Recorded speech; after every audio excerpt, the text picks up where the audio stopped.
아, 맞다, 아빠. 아니, 아빠 과에 잠수탄 전공이 돌아왔어? 아직. 근데 너 어떻게 알았어? 하여튼 우리 아들 오지랖은. 나도 들었어요. 병원에 소문 다 났어요.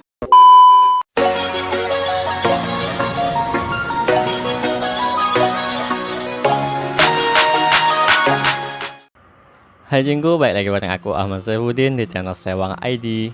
Di video kali ini kita akan melanjutkan review dari yang udah aku lakuin sebelumnya, yaitu review dari Hospital Playlist. Kali ini adalah episode ke-8 ya teman-teman. Kali ini formatnya agak berbeda teman-teman. Kali ini formatnya bakal seperti video seperti ini. Soalnya beberapa video aku sebelumnya seperti yang teman-teman tahu, yang udah teman-teman lihat, beberapa video sebelumnya udah kena take down karena sekarang TVN ketat banget teman-teman. Jadi ya terpaksa aku harus rubah sedikit formatnya. Semoga teman-teman tetap suka dengan review kali ini. Nah, kali ini aku bakal mereview poin-poin penting yang ada di episode 8. Semoga teman-teman lebih nyaman dengan bahasan kali ini, karena mungkin kalau live langsung ngomong kayak gini bakal banyak part yang aku potong-potong supaya terlihat lancar omongan aku teman-teman. Nah, kita langsung ke topik kita kali ini. Di episode 1 kali ini temanya lebih ke arah bayi teman-teman. Kali ini banyak bayi-bayi yang diselamatin oleh kelima dokter ini setelah beberapa scan sebelumnya. Bukan scan sebelumnya, maksudnya episode sebelumnya itu soal perselingkuhan. Kali ini temanya fokus ke tema bayi teman-teman. Nah, di sini ada beberapa scan di mana Seokyeong ini nyelamatin bayi yang dibantu Minha. Ada si Junwan dibantu oleh si asistennya Do Jae-hak, bawahannya maksudnya Do Jae-hak. Ada satu lagi soal Seokyeong juga sih, soal bayi yang kemarin tuh ada ibu-ibu keguguran. Nah, di situ juga dia balik lagi. Pokoknya di episode kali ini fokusnya soal bayi. Si Jongwon juga itu pasiennya yang kemarin itu operasi liver ya kalau nggak salah. Nah, itu juga dirawat dan kondisinya membaik teman-teman. Nah, aku nggak bakal bahas rinci soal ini, teman-teman bisa tonton sendiri episodenya. Aku bakal bahas poin-poin yang berkembang di episode sebelumnya. Nah, pertama ada yang Junwan di sini. Kita bahas Junwan dulu. Junwan ini yang di sini dipertegas lagi kalau dia ini adalah orang yang cool, cuek tapi peduli gitu teman-teman. Dia ini peduli banget sama bawahannya yang dapat masalah, yaitu Do Jae-hak. Dia ini habis ketipu di episode sebelumnya, dia itu kan ketipu dan pekerjaannya kacau. Nah, di episode kali ini dia dapat masalah lagi teman-teman, dan di sini Junwan membantu masalahnya selesai gitu teman-teman. Di sini kelihatan banget Junwan ini sayang banget ke bawahannya, ke Do Jae-hak ini teman-teman. Ya, ini scan yang mempertegas kalau Junwan ini karakternya cuek tapi peduli banget dengan orang-orang di sekitarnya teman-teman. Nah, dilanjut lagi di scan Junwan, seperti biasa ada scan Iksun. Scan ini aku ngerasa scannya agak nggak semanis awal-awal gitu ya, dah agak menurun. Walau masih banyak orang yang melihat scan ini manis, aku udah melihat udah biasa aja gitu teman-teman. Kayaknya menurun aja scan manisnya gitu, nggak semanis yang awal-awal gitu, udah jadi hambar gitu menurut aku ya. Ini mempertandakan aku bakal masih konsistensi, karena di preview berikutnya mereka ini sepertinya bakal ada masalah yang lebih serius, dan ini mungkin bakal merembet kemana-mana. Ini bakal menarik banget kisah mereka dua ini. Kita lanjut lagi ke scan manis antara Ik-jun dan Songhwa. Nah, scan manis Ik-jun dan Songhwa ini kembali diperlihatkan dan dipertegas teman-teman. Kali ini aku makin gimana ya, semakin dipertegas seperti ini, aku malah semakin ragu kalau mereka ini bakal bersama teman-teman. Ini karena si Songhwa emang sih ditunjukkan di flashback sebelumnya yang pas di band itu dia ini terpesona dengan si Ik-jun, tapi kita masih belum tahu apakah dia ini suka dengan Ik-jun atau enggak. Ini masih ambigu ya teman-teman. Nah, kalau si Ik-jun sendiri kita bisa konfirmasi kalau dia ini emang suka dengan Songhwa di masa lalu. Nah, si Songhwa ini kita masih belum tahu apakah dia suka Junwan atau masih Sokyong kita bisa singkirkan karena udah dia tolak. Kemungkinan Junwan atau Jongwon mungkin aja teman-teman. Kita masih belum tahu antara mereka berlima ini. Nah, kemungkinan ini emang agak sedikit mengganggu mengganggu aku teman-teman. Apakah bukan mengganggu sih, lebih ke menarik, sangat menarik sekali hubungan di antara mereka ini. Apakah mereka ini murni persahabatan atau emang ada rasa dan saling menahan diri gitu teman-teman. Ini bakal menarik banget. By the way, untuk skin Ik-jun dan Songhwa di sini emang chemistry mereka udah manis banget sih. Nggak lupa sebenarnya ada skin Junwan dan Songhwa juga. Itu pas makan kue di situ chemistry-nya emang chemistry mereka berdua ini emang selalu asik sih. Jadi agak gimana ya? Kemungkinan Junwan dan Songhwa ini ada, kemungkinan Ik-jun dan Songhwa ini ada. Sementara ibunya Jongwon juga ingin si Jongwon ini bareng sama Songhwa. Nah, ini semakin menarik sih kisah mereka ini.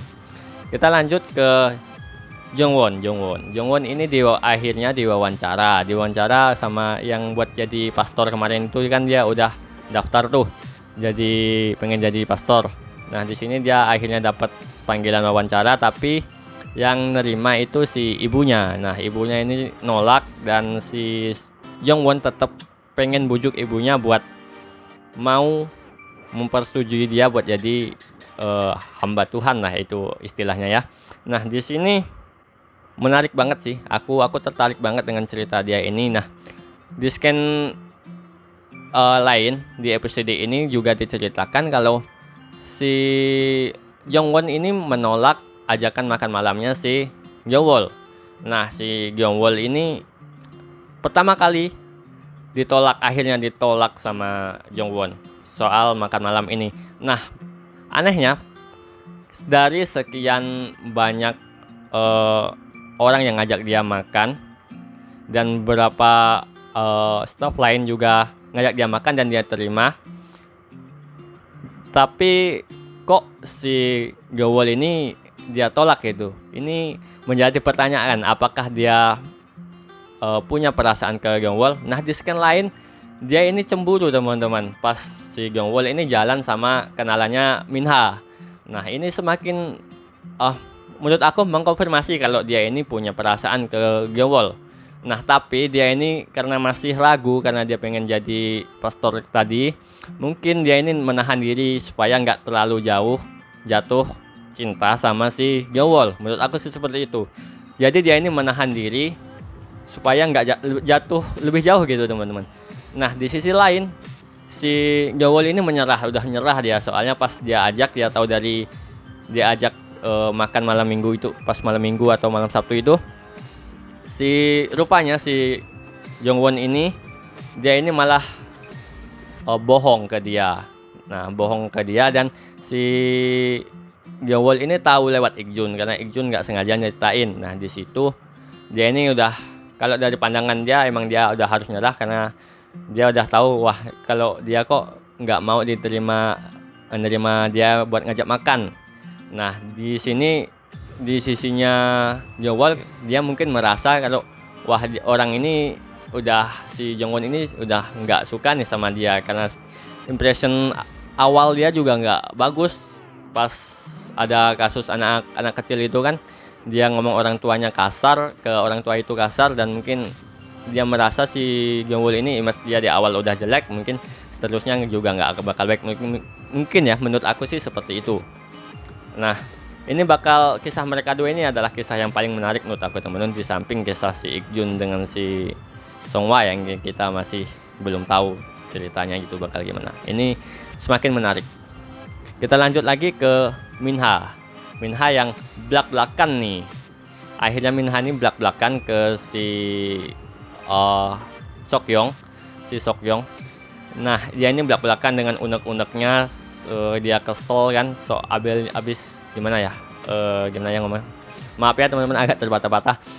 Dia ini agak kesel soalnya tugas ini dikasih ke dia semua karena temannya ini ada masalah apalah gitu, dan tugasnya ini harus dilimpahkan ke dia semua. Jadi dia ini kesel Tapi aku senangnya si Minha ini adalah karakter kedua yang aku suka, teman-teman. Dia ini selalu belak-belakan dan langsung bilang ke si Seokyeong nih apa adanya nih. Dia bilang kesel gini ya gini, dan aku lebih senangnya si Seokyeong ini menanggapinya dengan baik, teman-teman. Di Seokyeong ini bisa dibilang si Minha adalah orang pertama yang bisa Seokyeong ajak ngomong dengan santai. Aku rasa seperti itu. Aku belum pernah lihat si Seokyeong ngomong sesantai itu sih sama karakter lain. Tapi sama si Minha ini dia santai banget, dan dia bilang itu, dia di dialognya bilang kalau dia itu lebih suka orang yang bertanggung jawab daripada orang yang pintar dan cerdas.